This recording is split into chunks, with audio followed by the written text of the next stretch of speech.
What's up, everyone? DJ Anubis here with you on Metal Time Radio Podcast with another edition of the Kaiju Spotlight. This time joining me, Anthony Jordan from Anthony Jordan's Movies and Gaming. Thank you for being here, sir, and joining me today. He just nods. Doesn't speak. It would be a fun one.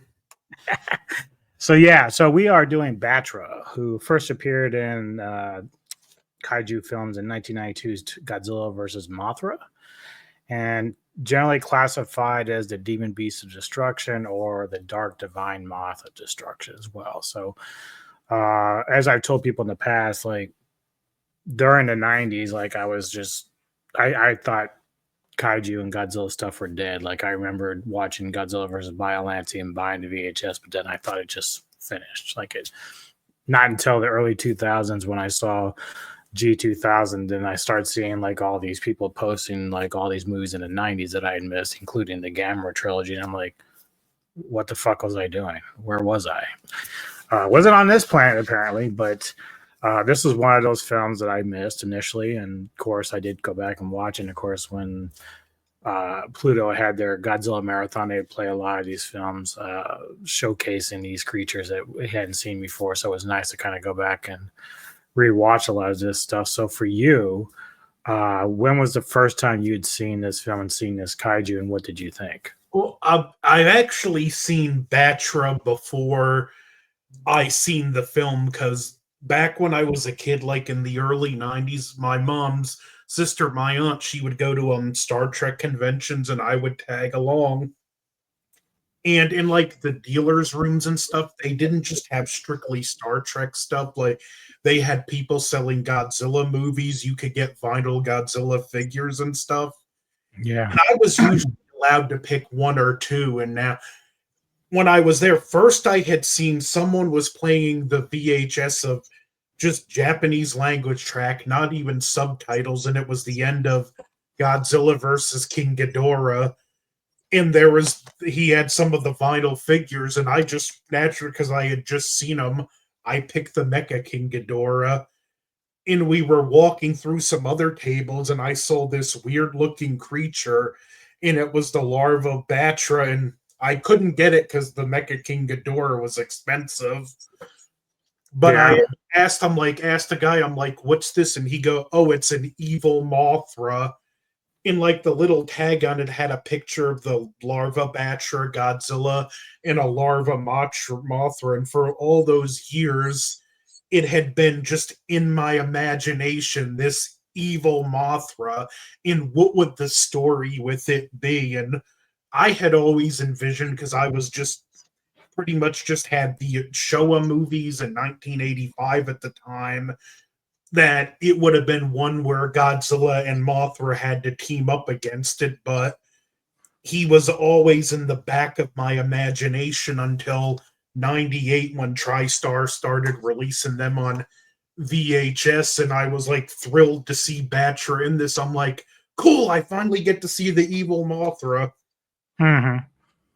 Yeah, so I kind of vaguely remember the movie. I mean, obviously I've seen it a couple of times, but it's been a while. But in my recollection, I mean, Mothra still has like a bit of a love for Batra. Like they do have communication and stuff like that, but uh I don't quite remember. Was she trying in the movie to try to keep Batra from destroying Earth? Because basically Batra is an Earth protector, but it has a different approach than say Godzilla or Mothra, where it actually sees humans as the blight of the the planet. So Yeah, it's trying to eradicate us because it feels like we're the ones destroying Earth. Although in the last Empire movie, we kind of saw Mothra kind of looking at, the people were kind of looking at it the same way. Like, Mothra is trying to keep us from destroying the fucking planet, but she does it in a lot of different ways. So, am I correct in how I'm looking at that? yeah, he kind of Batra cares about protecting the planet,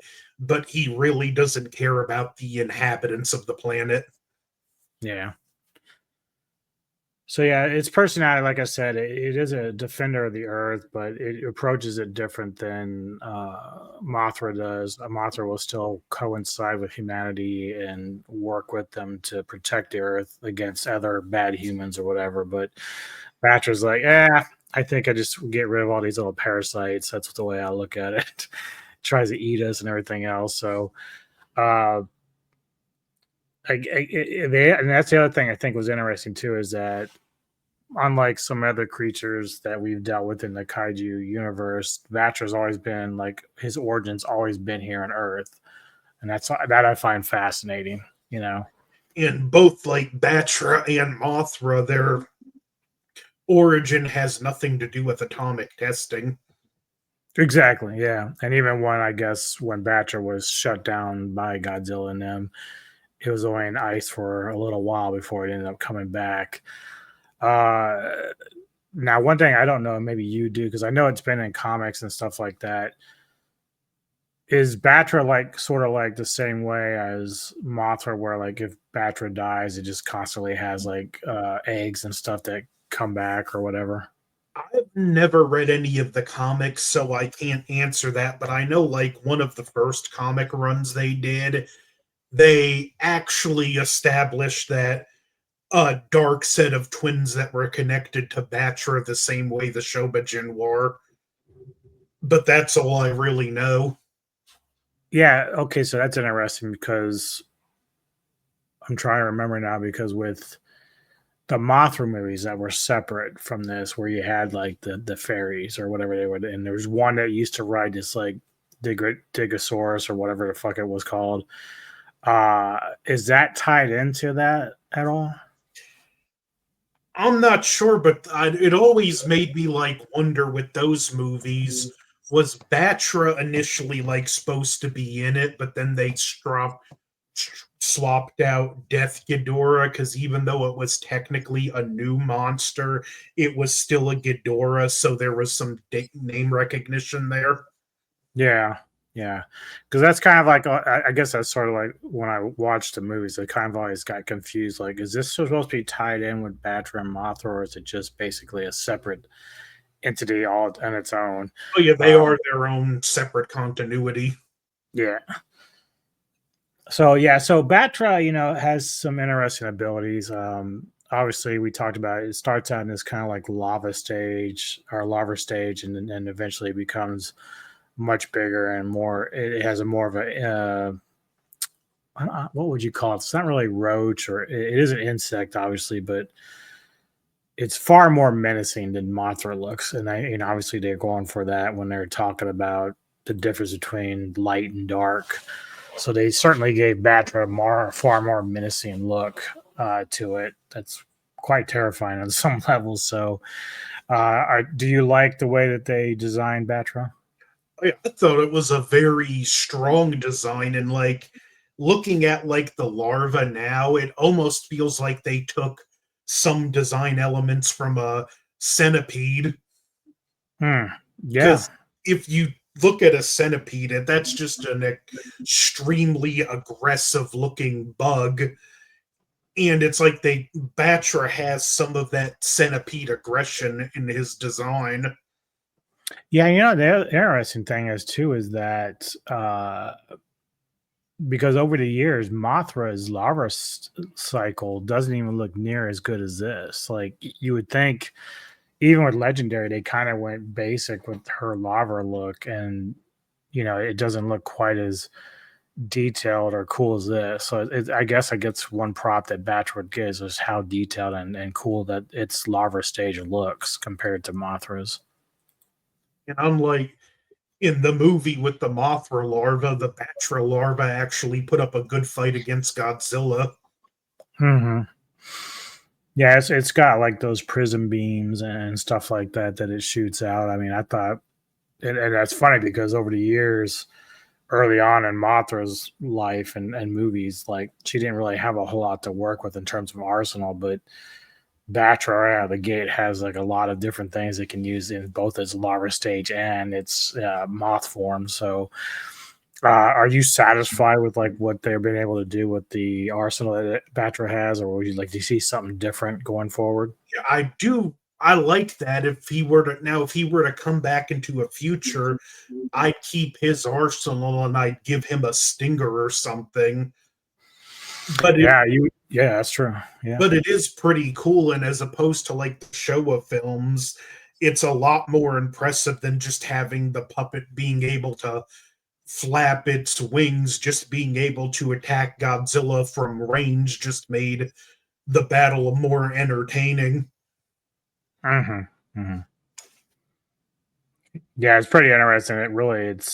It's got a lot of different things like energy projection. Obviously, it can fly when it's in its moth form and everything. It does have similar things to moth like the powder from the wings and stuff.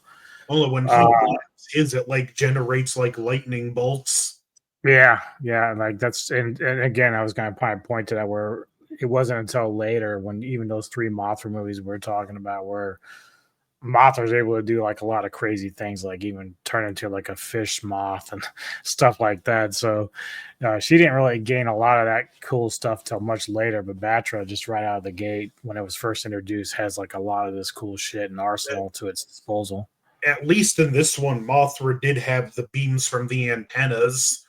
Yeah, So yeah. they upped her arsenal a little, but I feel like how much more powerful they had made this iteration of Godzilla, they kind of had no choice. Yeah, and maybe that's what it was because, like, if they gave Mothra too much, then they would have been overpowering Batra far too easily. But uh, without Godzilla, I think that Batra would have definitely overrun Mothra with no problem, as strong as it was. Well, that was the night because it was for Godzilla fights the larval Mothra, then Godzilla fights the larval Batra. Then we have both the full grown Mothra and Batra fight. Then Godzilla fights Batra solo. Godzilla fights Mothra solo. Then they team up against Godzilla. So you had like pretty much every possible iteration of the fight in this movie. Yeah.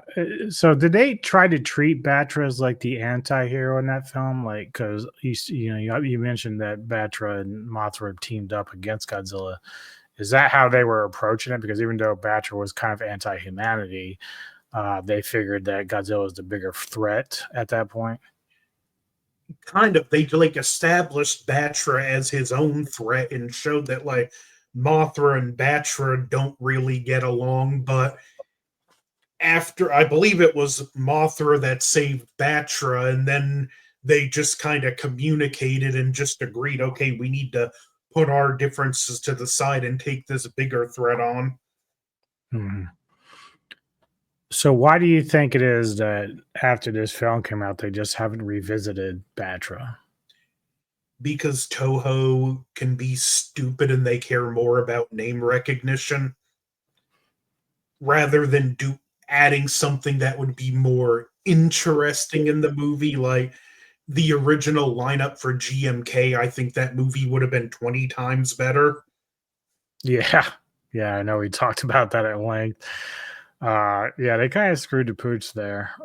Even though a lot of people still love that movie a lot, but I And agree that what's crazy is I believe this was one of the most successful of the Heisei films. So, like, you think that would have been a sign they could make money off of Batra? Mhm, mhm. Especially now, like, and I guess Legendary is kind of blamed too because they're looking at specific big names to try to draw, even though most fans of the franchise right now have no idea who half the creatures are. We've talked about that at length. That like during King of the Monsters, everyone, even the critics were like, "Who the fuck is King Ghidorah? We know Godzilla, but who the rest of these motherfuckers?" And it's like, do your research, you know. It's a, I could understand like the regular audience members not getting that, but when it comes to the critics whose job it is to review these movies, like how hard would it be to go on Wikipedia for 5 minutes? Exactly, exactly. Because I mean, when you're not understanding the movie, that's like me going into a movie they really love. That's like I feel is boring as fuck, and just start complaining about stuff that I was saying, or actually understanding why the movie was made or what it's about. Like it's very lazy. I don't like it at all. Yeah, it's like some complaints I've seen. I know you weren't big on the movie, but some of the negative things I've seen about the new Nosferatu, and I'm like, have you seen the original? Have you seen the 78 version? Like, the things you're complaining about are things we kind of expect in this movie. Yeah, and so that's a great point because I love Egger's work. I think he's got a great eye for cinematography and stuff. But even like we talked about when we were doing Kevin's vampire month, that was the first time I'd seen the 78 version. I thought it was amazing, like so much that I bought it right off right after I seen it on YouTube or whatever, or Tubi or whatever it was. uh and then more recently there was two, like I'm not a big Wolfman kind of guy, but there's a couple films that I did, I reviewed with Tony, called Night of the Werewolf, which is basically more just a Wolfman type of film. But it's not so much the wolf that I like, but the movie as a whole premise is great, and I really enjoyed it. So you can be guided to appreciate art, even if it's not something that's normally your favorite. But Nosferatu from Egger is like has a lot of cool things about it, but it has a lot of bad things, and these are things that Eggers is known for about in terms of it's one of those pros and cons where he writes very deep scripts, so like you get your character depth and everything, but sometimes it might be a little bit too much to the point that it's pretentious. So that's the only drawback that I really found from that. But I do have an understanding for the subject matter, so that's why even now, like I'll say 78 is better. And I think even Kevin said that, but he still loves the movie like you did. So like that's fine. It's all subjective. Yeah, but it's like to get back to what we're talking about with this stuff, it's like know what you're going into before you go into it, and like basically don't blame a dog for being a dog. Right. Yeah, and that's just the thing. Like we've talked about with Gamera and some of these other kaiju that had one offs, and I think Batra's a very interesting monster, especially in the world of Mothra. Like I mean, I don't know how they would introduce him uh, in Legendary. Toho probably would have an easier time with it because they're still in their early part of their -1 saga that they're doing.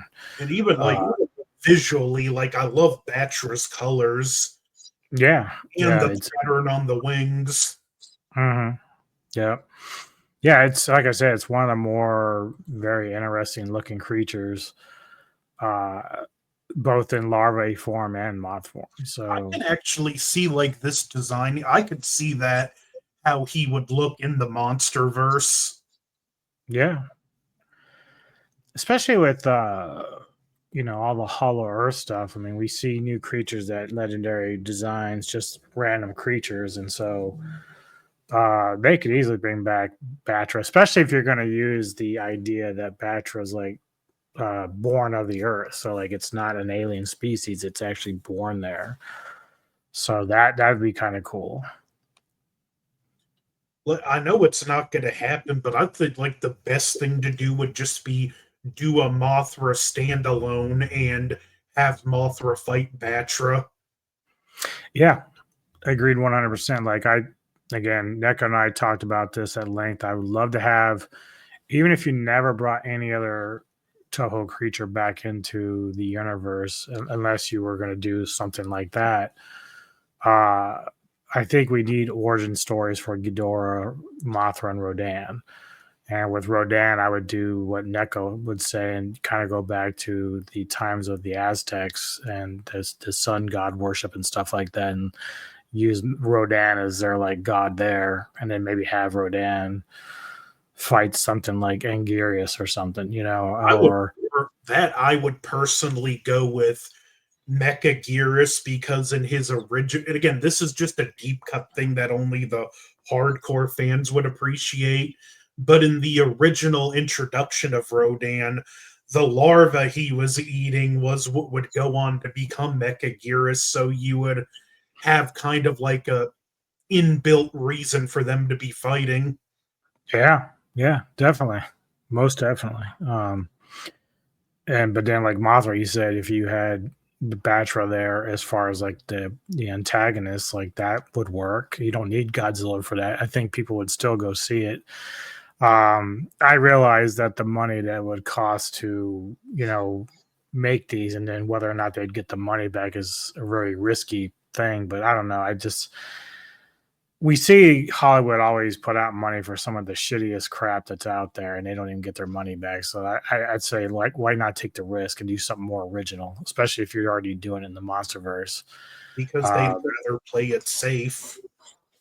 But that's the funny thing is it's not even safe anymore because from what I saw, I mean, I know that Brave New World made some of its money back, but it hasn't really done well in terms of financially. It's like they're still struggling to find that audience outside of Deadpool, which everybody knew they were going to go see that for a lot of different reasons. But I just go ahead. Sorry. I think Fantastic Four might be a high point for them, but I think that's going to be like the exception rather than the rule. Oh, yeah. And then you have to worry about the people that are still concerned about the last Fantastic Four. So, like, I kind of enjoyed the first two that came out. But the second one, the reboot, I never saw, but I just remember reading that it was just destroyed by critics and audiences. So. I don't care what anyone says. Michael Chiklis was great as the Thing. Yeah, I thought they all did a good job. Alba and Evans. I'd forgotten Evans was even Torch up until they especially the guy who played Doom. Yeah, he did a good job at that. We talked about, of course, Downey Jr. coming back as that character, which I don't know if it's going to work if they don't do it the way I think they should do it. I know we're kind of getting off the Battra thing, but it just tells you that they're trying to bleed blood from a stone with all these Marvel stuff. And like, I think you have a good opportunity to build something more with the MonsterVerse, especially with Monarch still doing a second season. So I think that a lot of this would be really cool and fun to watch if they would just take the time and risk to do it.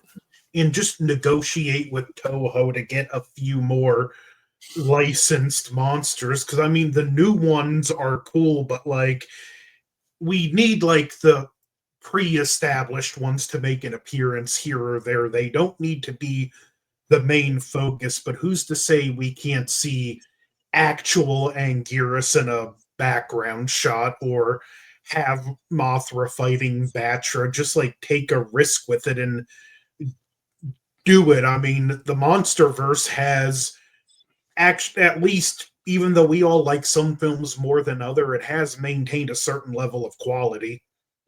Yeah, and I think the other thing is too is that Empire proved that you don't necessarily have to have humans on screen most of the time. Like we had a lot of monster action that the monsters were doing the talking for themselves. So I think that's good. So even if you bring back like Anguirus and them, like allow them to actually breathe on screen, let them be. Like that's really the biggest complaint that King of the Monsters has, that we would, every time we'd get some good fighting sequences, it'd be like cutting over to Millie Bobby Brown and the other cast members. And it's like you didn't have to do that.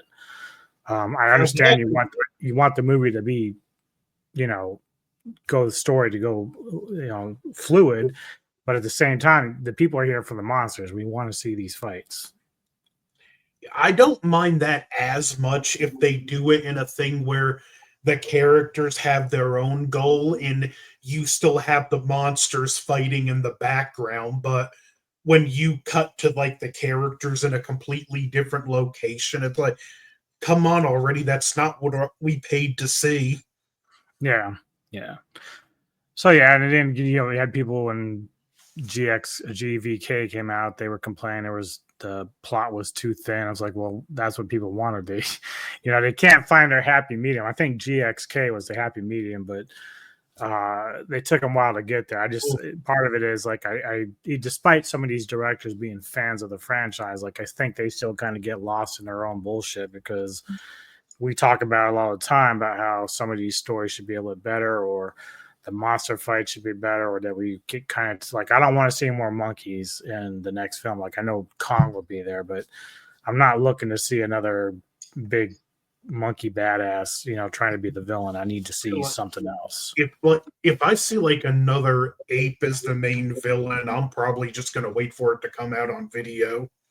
Yeah. It's just there's no need for that. Like I know that Monarch's probably going to concentrate on the Kong stuff because Godzilla will probably be pretty much done in terms of the license that Toho has given them for MonsterVerse, unless, you know, let's say the next movie blows it out of the park and, you know, it does its own -1 thing. You know, if it's like the movie of the franchise, well, then they might decide to go further with it. But for now, I think they know that Godzilla is probably going to be running his course after this next film.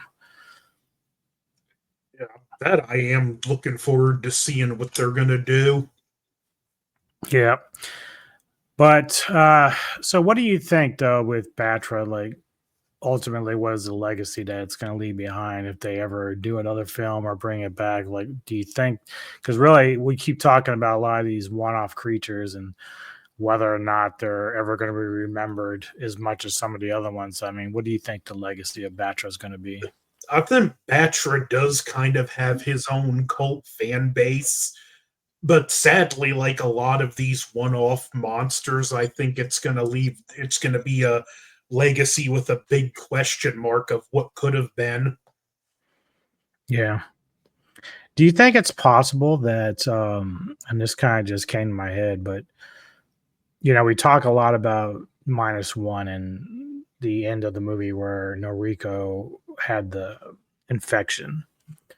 Now, obviously, we've tried to, you know, speculate whether or not that would be something that would lead to Biollante or Hedorah or whatever. Do you think Batra might be something they could play with that angle?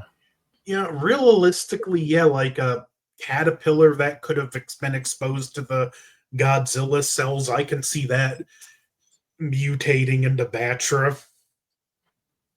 Yeah, I think that'd be kind of interesting, and I'd like to see them maybe play with that too. I mean, I know I kind of keep harping on the fact that I want to see Biollante, but you know, the more we talk about Batra, the more that seems kind of fun because then that would lead them to, if they were to do a third film, they could reintroduce Mothra in the Toho universe, and so that'd be kind of cool.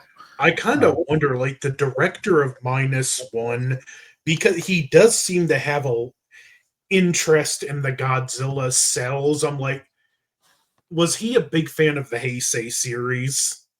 yeah.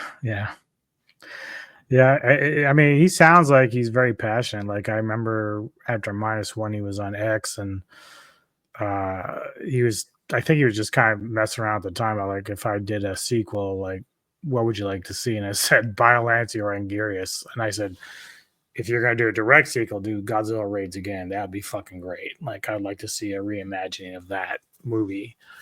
and he liked my post. But obviously, it's been a while, and they've been talking about doing different things. So who knows how it's going to turn out? But it's going to be interesting if he can follow that up, because -1 was just so well written, and I don't know if they're going to try to do the MonsterVerse thing where it's just going to go more fun, or are we going to stay serious? What are we going to do?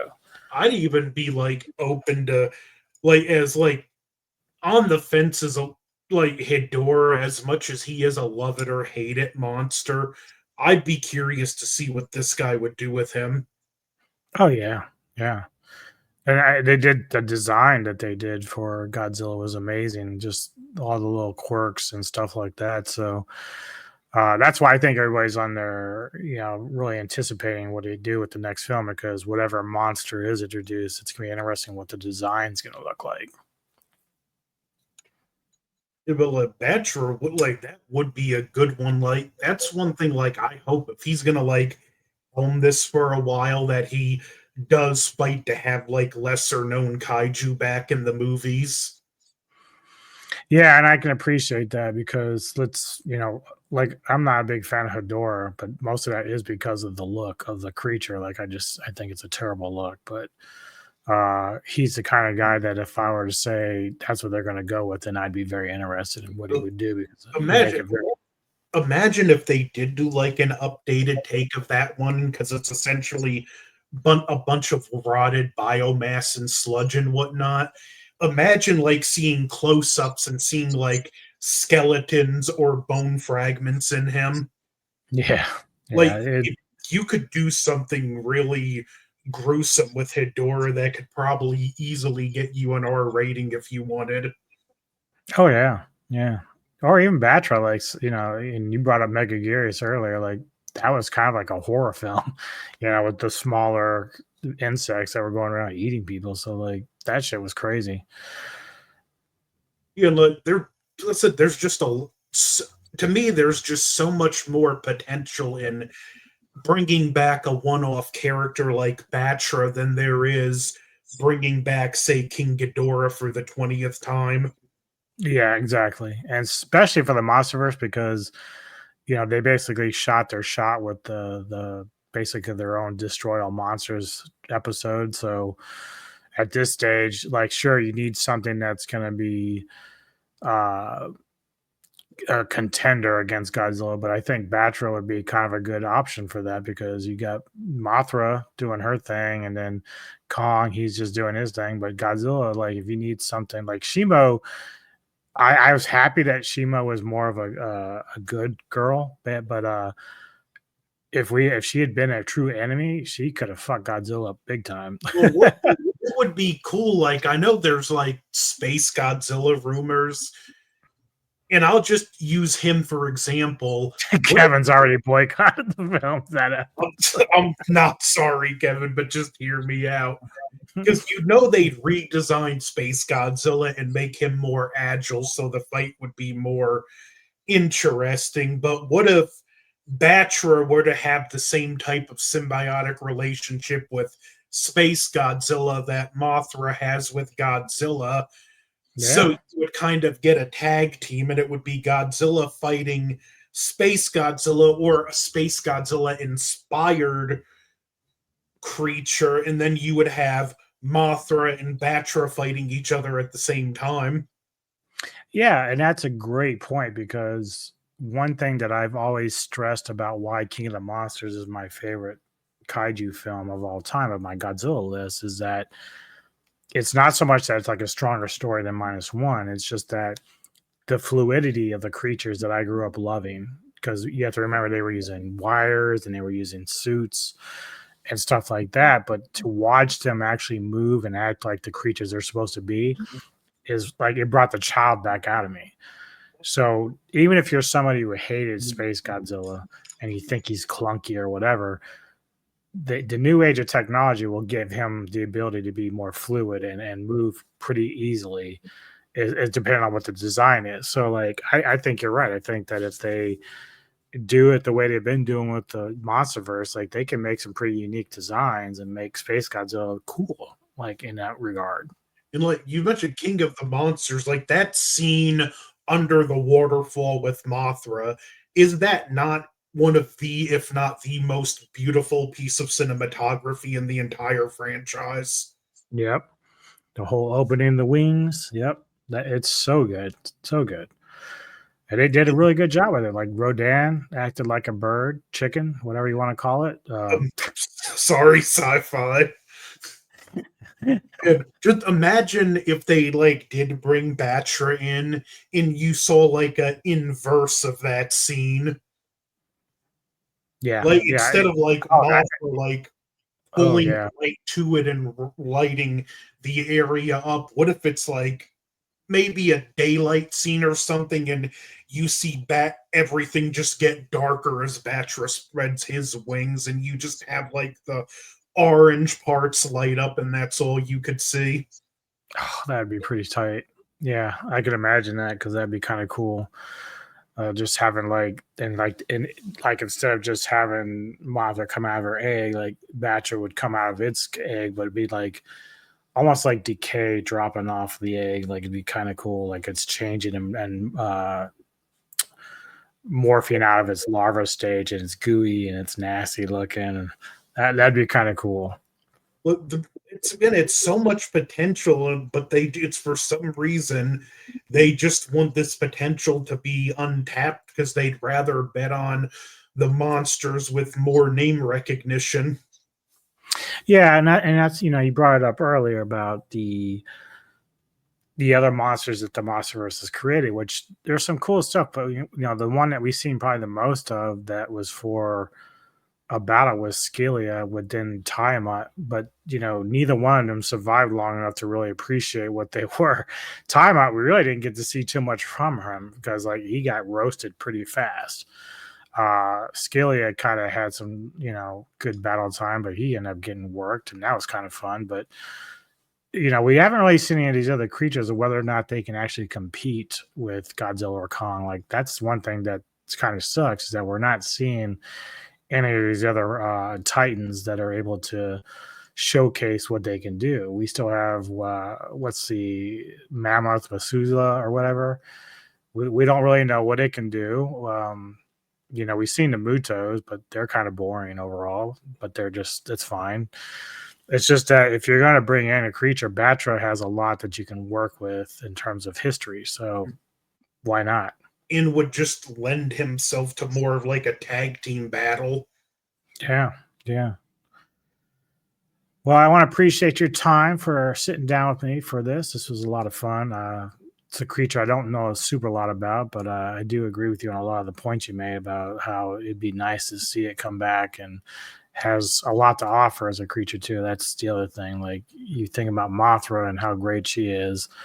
Batra has a lot more to offer in terms of like what it can do as a villain. So who knows? Maybe we'll see it again in Toho's universe at some point. Don't know. All you Other than that, need go is ahead. all they're going to need is just a director that's willing to fight whoever he has to and say, no, I need this creature. Yeah, yeah, that's the thing. Like, Legendary, they have cash. I know it's not cheap, but like, if I'm the person making the movies, or if I'm the person that's in charge, I'm like, well, do whatever you have to do. But if you want this creature, let's pay them what they want and get it. Because in the end, it's going to make the movie better. Exactly. So, do you have anything coming up in your channel? I know you've been kind of working on your Godzilla thons. I got Where?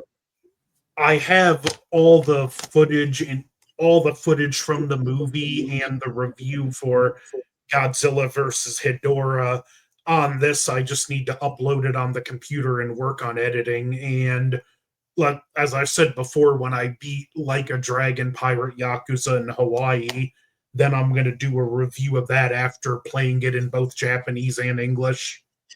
You plan on playing Assassin's Creed Shadows? No interest, especially after some of the latest stuff with Ubisoft threatening to sue people. Yeah, I know. That's so embarrassing. But the whole game has been an embarrassment.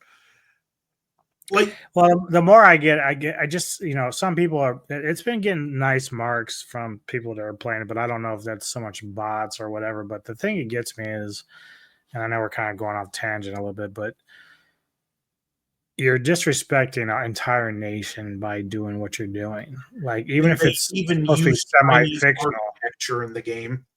right? Yeah, it's really bad taste, man. I don't know. I don't And did understand you it. hear like the controversy with the one, like I think it was like a Funko Pop or something, and it had that broken arch? And Yeah. like the only image of one of those arches broken in all of Japanese history was after the Hiroshima bombing. So Yeah. not doing yourself any favors there. No, they're not. But You know, anyway, I do appreciate your time. It's been great. yeah. Thank you for hanging out. And as for me, I do have a few things coming up. Obviously, tomorrow we'll be celebrating my birthday coming up on Monday by doing a versus episode of Tales of Halloween versus Trick or Treat from 2007. Two anthologies. It's going to be a lot of fun. It's going to be live at 7 p.m. Eastern time. And then the following week, no, Saturday, I'm going to be on Century Channel to do Godzilla versus Gigan, which is a great movie. So we're reviewing that. Sunday, this guy here and Kevin will be joining me for Cinematic Synergy as we review Highlander, which will be a lot of fun. And then also coming up in a week, I don't know if Kevin's talked to Anthony yet about this, but Into the Darkness. Kevin's gonna be doing the first the Demons 1 and 2 films, so we're doing that franchise. I tried to get him to throw fucking the church in there because it's, even though it's not technically demons, it was supposed to be part of demons, and it still deals with demons. So he didn't throw it in there, but I feel like that, because from what I understand, it was changed at last minute. But I feel like the director just shot it as though it was Demons 3. Yeah, it's just a different kind of perspective. I mean, you could literally throw it in there, and even though it doesn't have total similarities, you wouldn't lose any sleep over it because it does have that whole vibe going on. I just watched the second one this morning. Oh, did you? I've seen the first one plenty of times. I've seen the second one a few times, but I'll have to probably revisit it before I do the review just because it's been a while. But I enjoy both of them, so we'll see how it goes with the reviews. Then come Thursday, the 27th, I'm actually debuting a new show. It's called Vintage Cult Cinema, and I'll be doing my first show with Gojira 851, and we're going to be reviewing Killing Zoe from 1993. I'm basically going to try to stick to films that I feel like are not just cult films, but also lesser talked about in terms of reviewers and even us here. Like, we get to some films, but not all of them. And then, of course, I've already talked to Anthony. My next one in line for that will be 1981's Heavy Metal. So that's gonna be a lot of fun because he's never seen it. Which will be a first watch for me. Yeah, so I think he's gonna really, really enjoy that film. So that'll be fun. We'll set that up when we can. But yeah, thank you, everybody. Hit the like and subscribe, and please go like and subscribe to Anthony Jordan Movies and Gaming. A lot of great content over there, and we appreciate the support. And we will see you next time on the Military Radio Podcast.